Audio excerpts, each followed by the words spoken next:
이게 만약에 이제 10대 10이 돼야 되는데 이제 이렇게 돼서 12대 8, 뭐 더 심해졌어. 그러면은 삼초라는 게 문맥이에요. 피가 힘차게 잘 나가겠죠. 평소보다 더. 그런데 잘 안 들어가요. 그럼 어떤 현상이 생길까요? 제가 이제 과거에 이런 뭐 강의를 한 적도 긴 이제 내용 얘기를 해보면 어떤 환자분이 그러더라. 아, 이게 다 막혀 있는데 이게 어딜 가냐고. 결국 돌아오지. 그런데 양의사한테 얘기했더니 이해를 해. 가능하다는 거죠. 이게 보일러 파이프 같이 무슨 저 동 파이프나 엑셀 파이프 돼 있으면 절대 안 가죠. 밀려서 오게 돼 있어. 사람 몸은 안 가죠. 그 차이만큼, 그 갭만큼 보이게 돼 있어요. 맞죠? 우려이 돼요. 반드시. 그래서 우려이 됐을 때 그런데 이제 두 가지가 있어요. 실제로 이제 순환기가 이원적이거든요. 일반 혈액의 흐름과 림프의 흐름이 절반쯤 겹쳐 있고 절반쯤 독립돼 있어요. 뭐 다 그런 양방 암호에서 다 배우신 거지만, 자, 심장에서 나갈 때는 섞여서 나가 함께. 그래서 말초에 가면 이제 모세혈관에서 일반 빨간 피는 그냥 정맥으로 가지만 림프액은 혈관 벽의 틈으로 일종의 문이죠. 문을 통해서 나가서 피가 일반 혈액에 미치지 못하는 곳까지 가서 영양 공급, 노폐물 처리하고 면역 기능을 수행을 해요. 세균도 잡아먹고 암세포도 잡아먹고, 그리고 돌아올 때는 정맥으로 안 들어오고 림프가 안으로 들어와요. 그래서 이 쇄골하 정맥 심장 가까이 와서 합류해서 다시 이제 심장으로 들어가요. 자, 요게 바로 한의학에서, 한의학에 이런 이론이 있나요?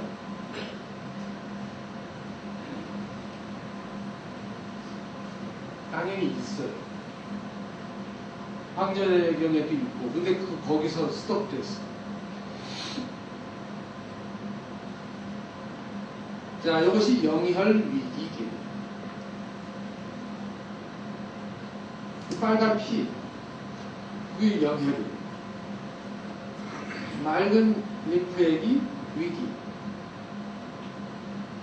옛날 사람들이 아주 용어도 잘 지었어요. 위기, 방위하는 기관, 막는 기운. 이게 면역 기능의 중추예요. 면역 기능의 중심이 되는 거죠. 림프라는 게 결국 그 안에 내용물을 보면 뭐 혈장 성분도 있지만 그 안에 백혈구라든지 뭐 림프하고 뭐 바리고 상구 중성구 이런 각종 림프세포들이 면역세포들이죠. 그게 위기죠. 글자 그대로 우리말로 번역하면 림프라고 하면 안 되고 위기라고 해야 됩니다.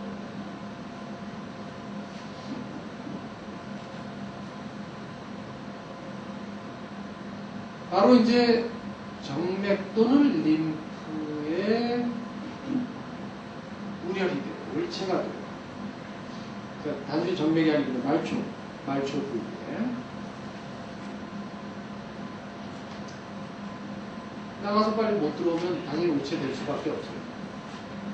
그런데 이제 그것이 항상 똑같이 되지는 않다는 거죠. 제가 이제 임상의 사람들 쭉 보면 아마 그 사람이 이제 만들어진 특성이, 우리가 그것까지 사실은 더 세 분류를 해야 돼요.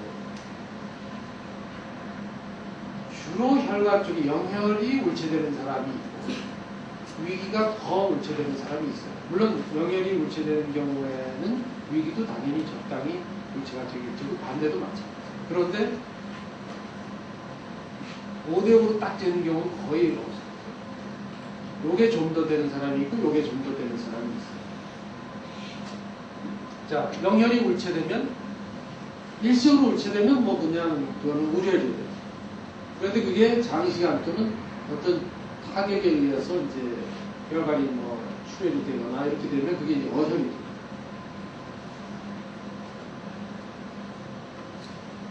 우리가 이렇게 알고 있는 개념이죠. 어혈.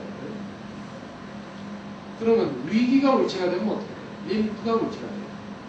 림프는 대부분 이제 동맥에서 빠져나가서 림파관으로 못 들어와요. 림파관의 압력은 사실 마이너스 압에 가깝대요. 그러니까 쭉쭉쭉쭉 가지 못하는 거죠. 경맥도 그렇지만. 그렇기 때문에 울체가 돼서 조직에 저류가 돼요. 자, 그게 황제내경에 보면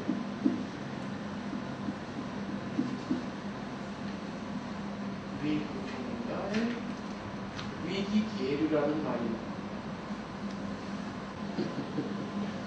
근데 문제는 자, 위기가 하는 가장 기본이 면역 기능이죠. 자, 요즘 잘 안 낫는 질병들을 한번 보세요. 어떤 병들이 있나요? 많지. 잘 안 낫는.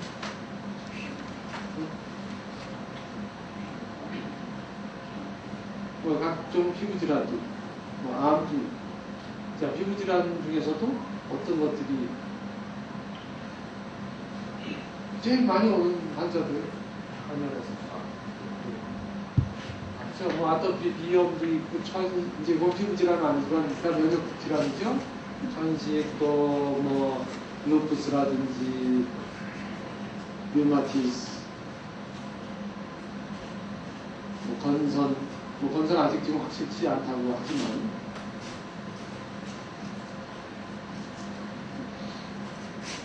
그게 거의 다 요거 심포상초.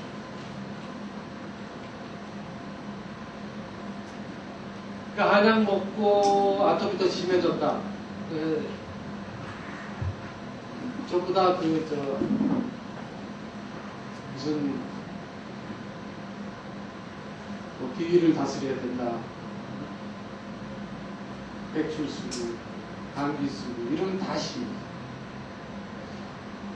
지포삼초를 다스리면 안 돼요.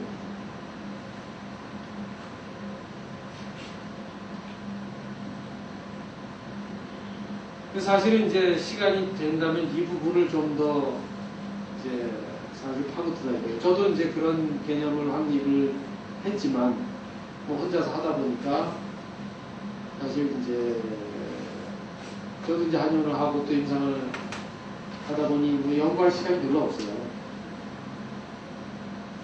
근데 하여튼 앞으로 제일 이제 숙제이자 하여튼 가장 중요한 부분이기도 해요. 어혈과 위기계류. 그나마 이제 어혈은 우리가 기존에 여러 가지 처방도 있고 그 어혈에 관련된 병리적인 내용들이 있죠. 이제 위기계류는 전무해요. 전무. 그래서 그 부분을 이제 앞으로 좀 관심을 두고 연구를 해보시면 그 다음 이제 마지막으로 간경과 담경을 한번 볼까요? 기본적으로 다 알고 계신 거예요. 예를 들면 뭐 해독 기능이라든지 정혈 기능, 또 양방적으로 이제 영양을 뭐 간에서 합성하기도 하고, 또 간에서 이제 담즙 생성해서 쓸개로 해서 통해서 이제 분비하기도 하죠. 그런데 이제 플러스 더 중요한 부분, 우리가 흔히 소화흡수를 하나로 묶어서 생각하기 쉬워. 소화하고 흡수는 물론 당연히 연결된 개념이지만 하나는 아니다. 소화는 비위라든지 심소장, 소장 기능이 하는 거예요. 소화는. 자, 위나 장에서 이제 막 다 분해했어요. 이게 소화죠. 흡수는 어디로 하죠? 어디를 통해서 하나요?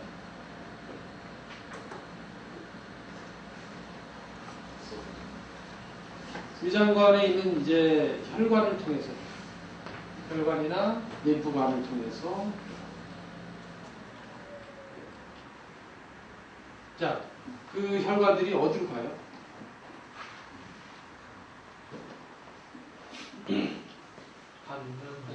그렇죠. 한 방울도 빠짐없이 간으로 들어가요. 물론 이제 림프는 조금 통로가 틀리지만, 지방은 주로 이제 림프관을 통해서 흡수가 많이 되지만, 하여튼 대부분은 간을 통해서 들어가요. 자, 여기서 이제 문맥 기능은 간하고는 별개지만 간경에 해당됩니다.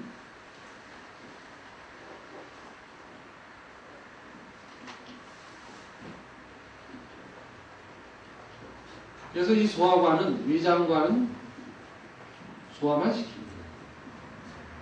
흡수는 누가 하냐? 간경이 한다.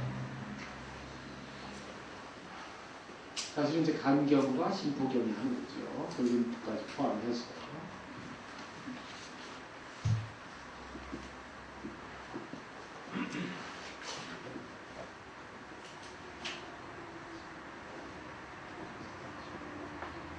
자, 한 가지 여기서도 이제, 그러면 간경이 화해졌다. 간경의 기능이 약해졌다. 그런 상황을 한번 생각해 보죠.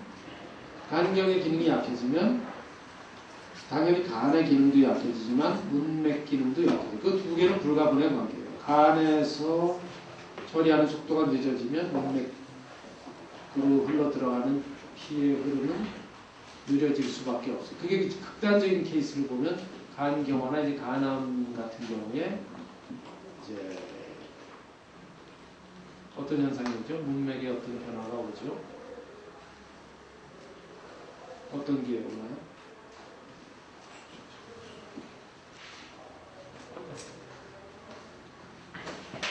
아예 이제 간으로 못 들어가. 피가 거의 못 들어가. 그러면 뭐 거기 압력이 엄청 걸리겠죠. 이제 여러 가지 현상이 나타날 수 있어요. 그러니까 그 뭐라 그러나? 뭐 메두사 대가리, 뭐 그런 것도 나타나고, 카푸 메두세라 그러면 또 이제 다른 데를 통해서 그 압력이 걸리니까 이 다른 혈관과 문합이 된 곳으로 역류해서 예를 들면 식도 출혈이 생긴다든지 장출혈 같은 게 생기죠.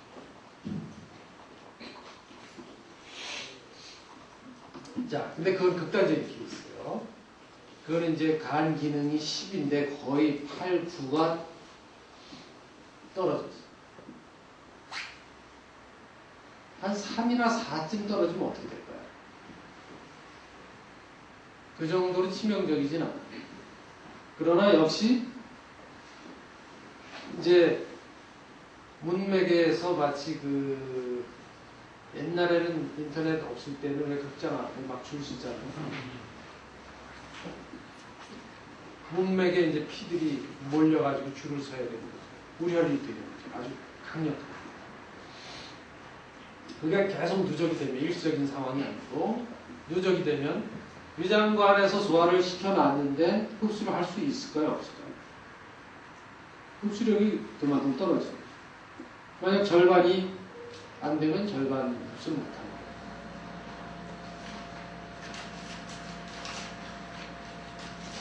그러면 이제 심한 경우는 뭐 설사할 수도 있고, 당연히 흡수가 안 되면 우리가 느낄 때에는, 환자가 느낄 때에는 소화가 안 돼요. 그리고 다음번 밥이 들어갈 수가 없어요. 입맛이 당연히 없어지고. 그러니까 만성적인 소화기 질환은 실제로 위나 장이 약한 사람보다, 그러니까 위경이나 소장경, 대장경이 이상이 있는 사람보다 간경에 이상이 있는 사람이 더 많다. 또는 사실은 심포경도 비슷한 영향력을 발휘해요. 간에서 다 처리를 하면 그 다음에는 심포를 통해서 심장으로 들어가야 돼요. 그런데 그 기능이 또 약하면 역시 비슷한, 그러니까 이제 줄줄이 도미노 같이. 그래서 심포의 기능이 약하거나 간경의 기능이 약한 경우가 만성 소화기질환의 거의 대부분, 거의 80% 이상을 차지합니다.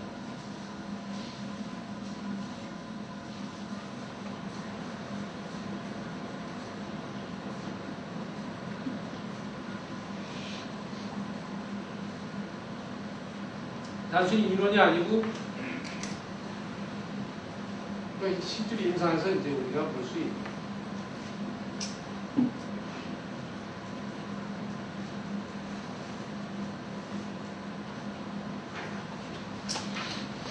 자, 그렇다면 어느 경락에 이상이 있는가만 알면 아주 쉬워졌죠? 당연히 뭐 거기에 연결되어 있는 장부도 이상이 생겼을 거고, 그럼 이제 그 경락 장부를 치료하면 돼요. 그러니까 진단을 하기 위해서는 어느 경락에 이상이 있는지만 찾아내면 돼요. 아주 간단해요.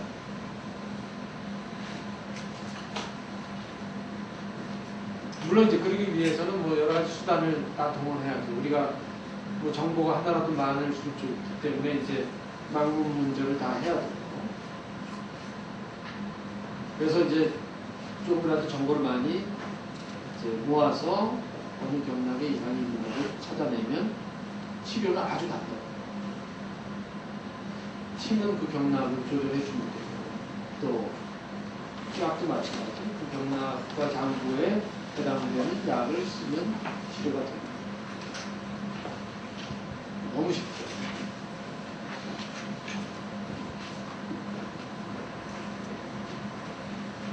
그래서 이제 근데 여기 이제 경락 병치라고 나와서 기본 증상들이 이제 제가 이렇게 뽑아놓긴 했는데, 이렇게 쉬우면 얼마나 좋을까요?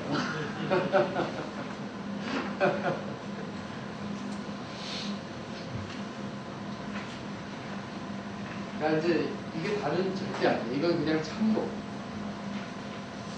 왜냐하면 인체가 사실 반응하는 방식이 단순해요. 예를 들면, 자, 머리 아픈 것만 봐도 감기만 걸려도 머리 아프죠. 신경 써도 머리 아프죠. 다 두통이에요.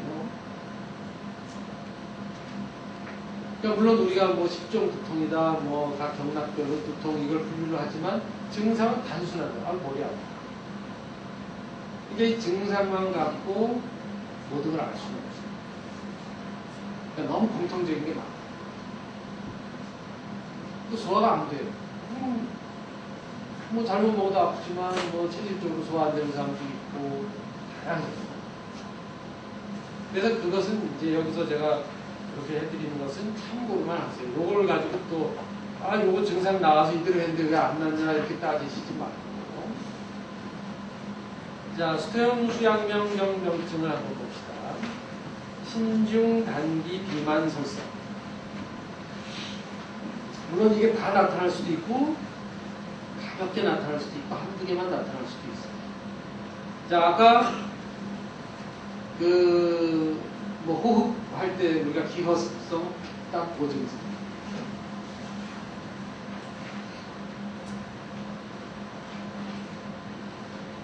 그러니까 이런 경우에 이제 수태형 폐경은 허해지고 양면경은 실해집니다.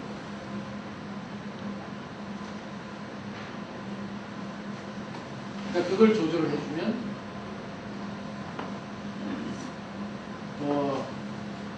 내 평생 몸이 이렇게 가뿐한 게 처음이다 이런 것도 있어요. 또 이걸 잘 활용하면 살도 뽕뽕 뺄 수 있어요. 그랬더니 또 딴 문제인데 살찐 사람한테 이 처방을 쓰는 분이 있더라고요.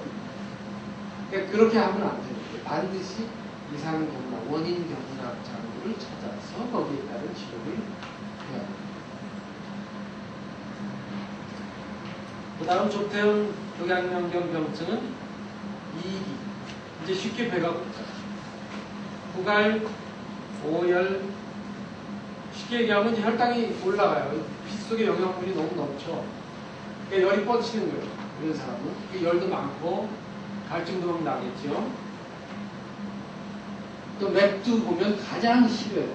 이 모든 경락병증 중에 가장 맥이 심해요.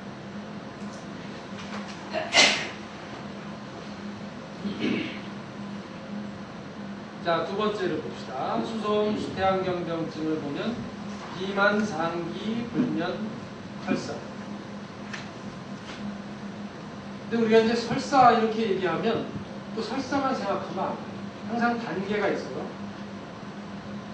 예를 들면 연변도 있고 가벼운 설사도 있고 쫙쫙 무슨 동설이나 뭐 이런 설사도 있죠. 근데 그게 한 선상에 있는 거예요. 또 뭐 3일에 한 번 대변을 본다 하는데 변이 누르면 변비인가요? 설사인가요? 이름은 아무렇게나 붙여도 상관없지만 여기에서는 설사에 해당합니다. 또 연변이나 설사인 사람도 3일, 4일씩 다른 원인에 의해서 못 보게 되면 딱딱해요. 앞대가리만 딱딱하고 뒤는 모르게 나오죠. 그러면 그건 뭘로 봐야 되느냐? 그건 연변이나 설사 쪽으로 봐야 돼요. 하루 2번씩 보는데도 염소 똥같이 나오면 그건 병. 물론 이제 환자한테 뭐 그런 설명 다 할 필요는 없죠. 그러니까 우리가 판단할 때 이제 그래요. 자, 족소음 족태환경병증을 보면 소기, 구갈, 자한, 상기, 구황감기. 이게 이제 부분적으로 또는 전체적으로 나타날 수 있습니다.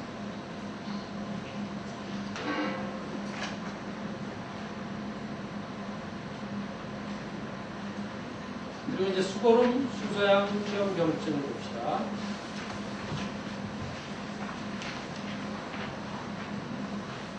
흉엽만, 흉만 또는 혈만 뭐 같이 나타날 수도 있어요. 또 부고, 부건, 두통, 변은, 모심, 견은, 거력. 거력이라고 하는 것은 이제 걸증은 이거죠. 이 손발이나 아래가 차는 경우 또는 그것과 함께 위로 이제 상기되는 경우죠. 거력. 두 가지가 다 거력이에요. 그것도 정도 차이가 있죠. 정도가 약한 사람은 열이 전혀 안 올라가요. 자, 환자가 왔는데 손발이 차다.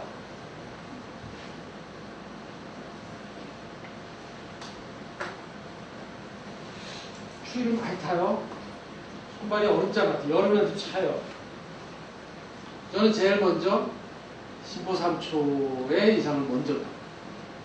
그 다음 간단병을 보고 그 다음 심소장기를 해요.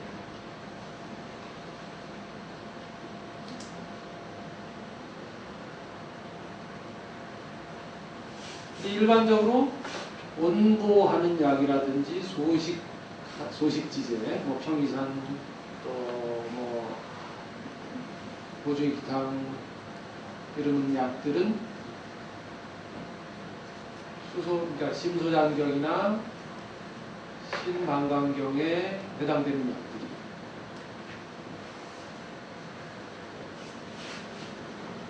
자, 그러면 손발이 차면 70~80%가 심포 3초나 간단인데 그 사람들한테 더운 약 쓰면 다 안 돼요. 잠깐 따뜻해지고 괜찮은 사람이 그건 아주 다행이고 그냥 무해무득 그것도 아주 다행이고 한약만 먹으면 서 뭐 그런 분들 많아요. 부부가 같이 와서 한 분은 진짜 남편은 절대 안 지어.